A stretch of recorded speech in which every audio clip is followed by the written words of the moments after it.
Información, diálogo y análisis con nuestros invitados. Amigos, son las 7 de la mañana con 45 minutos. Avanzamos con más información y vamos a ir con nuestra siguiente entrevista del día. En contexto, y como todo el país ya lo conoce, el pasado 25 de junio las unidades especiales lograron recapturar en la provincia de Manabí a José Adolfo Macías, alias Fito. Ahora mismo la discusión se centra en lo que sería la posible extradición de alias Fito hacia los Estados Unidos. Según recoge el portal Primicias, el 4 de febrero de 2025 el Tribunal del Distrito Este de Nueva York emitió una acusación formal en contra de Fito. La justicia de ese país requiere juzgarlo por 7 cargos relacionados con narcotráfico y tráfico de armas. Esta semana, la vocera del gobierno, en su rueda de prensa habitual de todos los lunes, al ser consultada precisamente sobre la extradición de alias Fito hacia los Estados Unidos, dijo de forma contundente que va a ser extraditado. Esto no depende, digamos así, per se del gobierno ecuatoriano, y vamos a conocer detalles precisamente sobre este procedimiento con Cristian Gallo, quien es abogado penalista, criminólogo. Nos acompaña esta mañana vía telemática. Muy buenos días, Cristian, bienvenido. Le saluda Belkis Sánchez. Buenos días, Belkis. Buenos días a todos los radioescuchas y a todas las personas que nos ven en este espacio. Muchas gracias por la invitación. ¿Será extraditado alias Fito hacia los Estados Unidos? ¿De qué depende esto? En realidad, hay que comprender a la extradición como una cuestión procedimental más no sancionatoria. Si bien ha sido un arma utilizada desde la década de los 90, específicamente, voy a situarme en Colombia, para el combate contra el narcotráfico y la delincuencia organizada, lo fundamental es tomar en cuenta que esto no es una decisión unilateral, no es que el Ecuador dice lo extraditamos y está, no es tan sencillo. En realidad se requiere siempre la solicitud formal por parte del Estado requirente, esto es, de Estados Unidos. Entonces, para explicar un poco más el tema de la extradición, hay 2 tipos de extradiciones. Una extradición activa y una extradición pasiva. Una extradición activa es aquella en la que el Ecuador es el Estado requirente, es decir, requiere a otro Estado que, en este caso, envíe o le remita al Ecuador a un delincuente para que éste pueda cumplir su condena o, en su defecto, ser juzgado. Y en cambio está la extradición pasiva, que es aquella en la que un Estado distinto al Ecuador es el requirente, y en este sentido lo que hace es prácticamente solicitar al Estado requerido, envía a un delincuente para que éste pueda, o en su defecto, ser juzgado o para el cumplimiento de su condena. El caso del señor Macías Villamar es el caso de la extradición pasiva. Esto es, Estados Unidos tendría que requerir al Ecuador envíe justamente al ciudadano alias Fito para que éste pueda ser juzgado en el Tribunal del Distrito Este de Nueva York. Cabe recalcar que en el caso ecuatoriano la legislación o normativa vigente permite justamente la extradición de ciudadanos ecuatorianos. Revisando información, veo que la ley de extradición y tratados bilaterales rigen, por ejemplo, este tipo de procesos. Allí, lo que usted decía, el país solicitante, en este caso Estados Unidos, necesita presentar una orden de detención, una citación a juicio o una sentencia ejecutoriada para el efecto. Correcto. Hay que recalcar una cuestión. Nosotros tenemos un tratado de extradición con Estados Unidos muy, muy antiguo, desde 1872, 1873, si no estoy mal, y esto, claro, se complementa con la ley de extradición del 2000, y además hay este acuerdo de cooperación que fue suscrito por el Ecuador en septiembre de 2024. Entonces, de que hay ahorita legislación y existen herramientas legales para poder realizar esto, existe. En realidad el procedimiento está. Lo importante en todo caso es que se cumpla en efecto con el procedimiento. Como les decía, no es tan sencillo como decir, bueno, y que he escuchado en muchos de los medios, hasta el mes de diciembre nosotros estamos extraditando a Fito. Porque no Veamos si en depende realidad, de Ecuador. exactamente. En realidad, en este punto todo dependerá de que Estados Unidos realice finalmente la solicitud formal de extradición de alias Fito. Y eso es algo que falta, ¿no? Lo que se ha revelado por parte de los medios y lo que nosotros hemos visto y que nos consta es que existe en efecto un proceso contra el señor Macías Villamar en el Tribunal Este del Distrito de Nueva York, que es justamente sobre 7 cargos. Hay uno, si no estoy mal, es por asociación ilícita, que en Estados Unidos es conspiracy. Se tienen alrededor de unos 3 o 4 más por el tema de narcotráfico, y hay un par más por el tema de armas, ¿no? De tráfico de armas. Entonces son 7 cargos que son muy importantes. Además de él, no es que está únicamente él, sino que la semana pasada, después de la captura del señor Macías Villamar, el 25 de junio, lo que nosotros hemos visto es que también ha saltado o se ha pedido por parte del fiscal del Distrito Este, se liberen también 2 nombres dentro de la investigación que antes estaban reservados y que son de alias Topo, y se me va Ujú. el nombre de la otra persona más. Y En teoría, churrón. eso, y Churrón. Ajá. Y Churrón. Entonces, en teoría, la extradición procede, o en teoría podría proceder contra estos 3, de determinarse que son ecuatorianos o en efecto, porque habla de los choneros dentro de la investigación realizada por este fiscal. Ahora, el asunto es, una cosa es el procedimiento que se está llevando a cabo en el Tribunal del Distrito Este, y otra, en cambio, que ya exista precisamente una solicitud formal de Estados Unidos. Y esto es algo que tenemos que comprender, ¿no? No es algo tan sencillo porque requiere en efecto que se tiendan canales diplomáticos. Ahí sí es una labor precisamente de Cancillería, de comunicarse con Estados Unidos, y finalmente no tendríamos que ser nosotros, sino que tendría que ser Estados Unidos quien nos diga, mire, tenemos este proceso contra estas 3 personas, por favor, enviamos la solicitud formal. Se me ocurre quizás que este retardo en esta solicitud formal fue precisamente porque estaban 2 personas más vinculadas, además de alias Fito, ¿no? Ujú. Entonces, seguramente la solicitud formal vaya a ir respecto de los 3, no solo de uno. Como parte de esta solicitud formal que se debe presentar, se debe incluir una nota diplomática con la identidad del procesado, una descripción de hechos y el compromiso de respetar sus derechos. ¿Qué implicación tiene esto? Más todavía cuando quizá vemos que en la legislación norteamericana o la legislación norteamericana es un poco más rígida, digámoslo así, en comparación con la legislación ecuatoriana.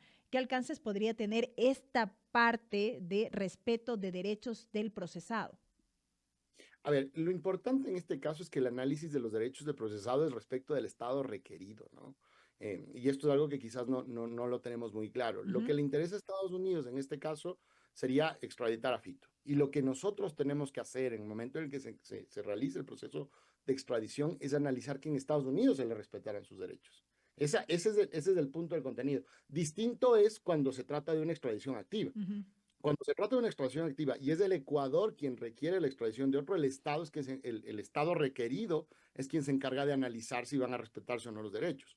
Este caso Ecuador ha dejado muy claro y por eso digo, el tema de la extradición no deja de ser una herramienta extremadamente política y esto es algo a tomar muy en cuenta, ¿no? Porque finalmente tal vez tenemos una idea errada, perdón que utilice un símil a veces tan burdo, pero no es como decir, no quiero esta basura en mi casa, la voy a poner en el patio del vecino. No funciona así.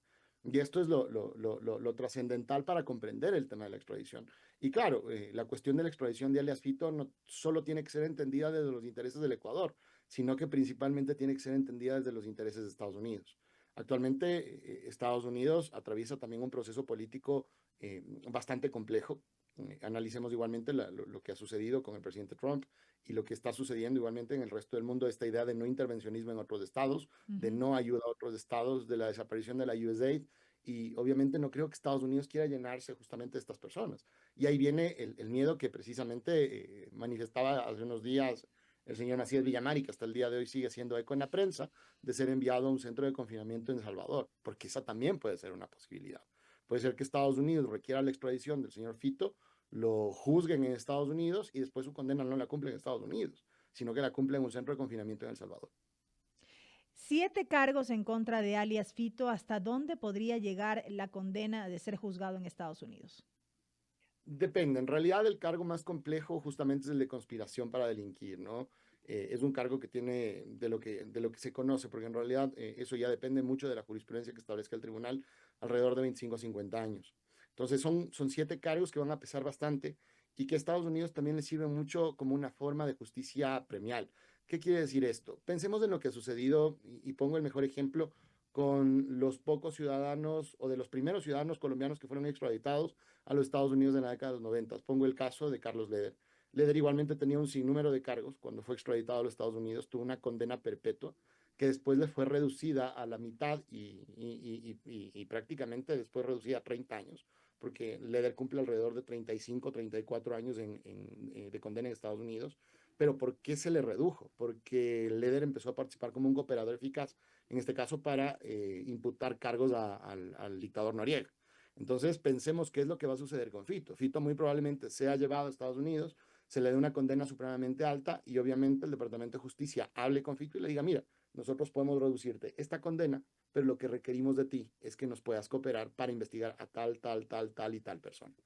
Y eso también estamos viendo en el caso Chapo, eso es lo que también se ha visto en el caso, por ejemplo, del hijo del Chapo Guzmán. Entonces, Estados Unidos juega bastante con esto. No es que las condenas quedan en firme y se acabó, no, al contrario. Estas condenas supremamente altas sirven precisamente como herramienta para que dentro de la justicia se pueda negociar una rebaja a cambio de continuar con más investigaciones al respecto. Eso es precisamente lo que seguramente se tratará de llegar con alias Fito. Eso es lo que, en el caso de que se proceda con extradición, lo más seguro es que esta sea uno de los fines también de este proceso. Lo último, Cristian, para finalizar, me queda apenas un par de minutos. A propósito de la recaptura de alias Fito, ¿qué lectura merece el operativo llevado adelante hasta lograr este objetivo? Y lo pregunto así porque han surgido en los últimos días, a partir de que se conoció la noticia, una serie de cuestionamientos respecto de si hubo o no acercamientos previos. Luego el ministro del Interior confirmando que en efecto hubo una conversación mediante una videollamada, pero que no hubo negociación en ese sentido. Hay quienes sostienen el gobierno ya sabía en dónde estaba desde hace mucho tiempo atrás, pero esperó el timing quizá preciso para poder anunciar la recaptura o dar este golpe, digamos así, y más allá de las condiciones en que se encuentra. Fito finalmente aparentemente estuvo siempre en territorio ecuatoriano, en la provincia de Manabí. ¿Qué lectura merecen todos estos hechos? A ver, hay que entender algo, ¿no? Y como digo, el tema Fito no puede ser únicamente entendido desde lo jurídico, lamentablemente también tiene que ser comprendido desde Ujú, lo político. ujú. Y esto es lo que nos está pasando ahorita. Siento que en efecto fue una jugada también del gobierno para crear un relato. Ese es el relato que se ha creado, nosotros somos eficientes, estamos combatiendo la inseguridad, es un relato, pero los relatos no siempre obedecen a una realidad jurídica o a una realidad distinta, o a una realidad igual, perdón. Y eso es lo que nosotros vemos en este sentido. Lo que revela Canal 1 de Colombia es algo distinto a lo que el ministro Reinberg nos pinta con el operativo. Entonces, ¿qué es lo que se dice en este sentido? Se dice, a ver, en realidad existió ya una intención por parte del señor Macías Villamar de negociar con el gobierno y también existió una intención de negociar, por ejemplo, con Fiscalía. El día de ayer leía justamente un artículo de prensa donde decía esto, que eh, para Fito no era una idea negociar con ministros, porque para él los ministros son fungibles, mientras tanto que para él era más cercano a negociar con el fiscal, porque el fiscal permanece. Entonces, es algo muy raro, hay muchos claroscuros dentro de todo esto. Lamentablemente estamos viviendo un tiempo en el que, como decía, o mejor dicho, como dice aquel argot popular, aquella frase que se le atribuye, ¿no?, a Nicolás Maquiavelo, el fin justifica los medios. Ujú. Se ha capturado a Fito, se lo ha capturado. Ahora, los fines que se han llevado a cabo para eso no dejan de tener también ciertos claroscuros que hasta el día de hoy siguen suscitando cierta polémica. En todo caso, para la opinión popular y para la alarma social, que es lo más importante en el ámbito de seguridad, está capturado uno de los delincuentes prófugos más importantes dentro de la historia del Ecuador. ¿El gobierno ha cumplido con ello? Sí, pero ahora los fines es algo que nosotros también tenemos que analizar. Vivimos tiempos complejos, como les decía, es también la creación de relatos Ujú. para respaldar tres leyes que no dejan de tener también muchos cuestionamientos que desde el ámbito jurídico también son supremamente cuestionables, pero que Porque van finalmente sentando han... precedentes, además. Exactamente. Ujú. Porque finalmente estamos viendo esto, ¿no? La creación, como les digo, de un relato. Es la creación de un relato y eso es con lo que tenemos a veces que quedarnos. No es tan Correcto. sencillo como decir hemos atrapado a la persona. Veamos también qué está por detrás. Y claro, hay una frase que queda sonando, ¿no? De la captura de Fito, que dice, bueno, ministro me atrapó, creo que me dijo, ya me detuvo. No soy lo que le pinta. Hay algo muy raro dentro de todo esto. O sea, Correcto. pensemos que es líder de uno de los grupos de delincuencia organizada más grandes y claro, cuando es atrapado, únicamente está a cargo de 4 escoltas. Es muy raro, es supremamente muy raro. En todo caso, está capturado. Veamos cuál es el tratamiento que en este sentido del gobierno y también cómo sigue construyendo este relato a partir de la detención de Fito. Correcto, Cristian. Con eso me quedo. Quiero agradecer por su tiempo para haber compartido con nosotros esta mañana. Con gusto, gracias a ustedes, Belkis. Un buen día. Un buen día también a Cristian Gallo, abogado penalista criminólogo, hablando acerca de estas incidencias alrededor de la recaptura de alias Fito y esta posible extradición hacia los Estados Unidos.